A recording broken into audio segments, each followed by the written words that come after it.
Hey everyone, it is Wednesday. You're listening to 97.5 FM KDEE. I am Agent Key and we are selling Sacramento.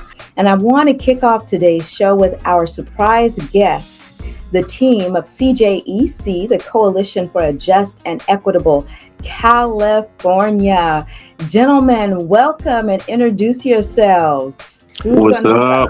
What's up, everyone? I'll let you go first, Chris. I must say I'm jealous of your shirt, man. Hey, cut the check. Nice. Hey, this is brand new. Yeah. And what's up, everybody? It's your boy Chris from CJEC, the Coalition for a Just and Equitable California. I am one of the lead organizers with CJEC. CJEC is California's first and really only statewide organization working just for reparations and reparative justice for Black American Freedmen living here in the state of California. And I'm joined by my good brother. Thanks, Keith, for having us. Appreciate you. My name is Umoya Glass of Mass Media Group, multimedia producer, along with my fellow brother, Chris Lodgson of California Justice and Equitable California, CJEC. Awesome. We are so happy to have you both on.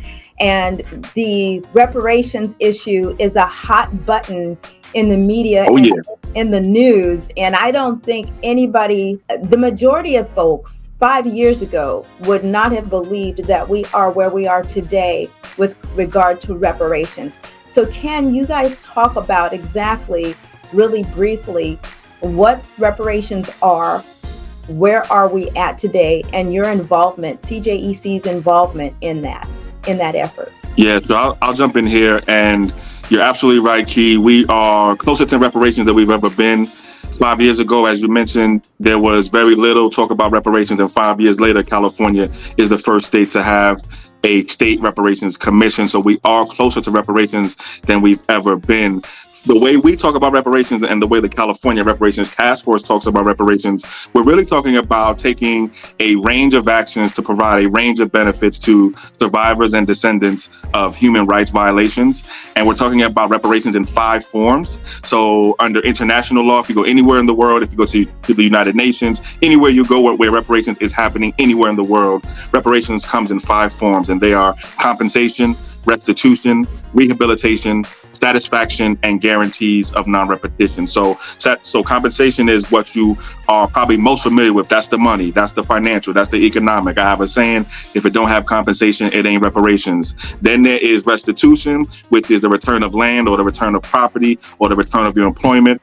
We are also talking about rehabilitation, which are things that are the non-financial form. So like free medical care from cradle to the grave, free legal services, free education, college, et cetera, et cetera. Guarantees of non-repetition are the protections. So these are things like changing laws and policies that to make sure that what happened to us never happens again. And finally, satisfaction. These are what you might think of as the more symbolic forms of reparation. So things like a public apology, things like changing our textbooks to make sure that the history is told right, things like making sure that Confederate and old racist monuments and statues are taken down and the stuff that we want is put up in their place. So those are the 5 forms of reparations, and the California Reparations Task Force is required by law to create a reparations plan with reparations in each of those 5 places and spaces. Sacramento, buying the